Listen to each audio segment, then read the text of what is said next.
श्रीगौरी वक्त्रपद्मार्का श्रीविघ्नेशा गजानना उत्तिष्ठ सुरसम्पूज्या त्रैलोक्यं पालनं कुरु।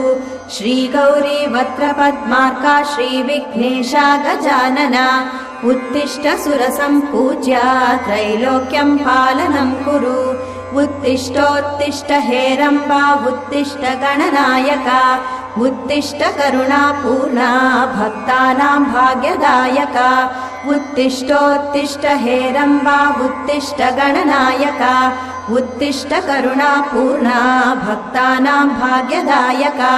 श्रीयाकुवाहन शिवात्मज दिव्यगात्रा श्रीभिन्नदन्तधनुजान्तक सूक्ष्मनेत्रा सर्वार्ति दुःखशमना फणिराजसूत्रा देवा गणेश्वर विभो तव सुप्रभातम्।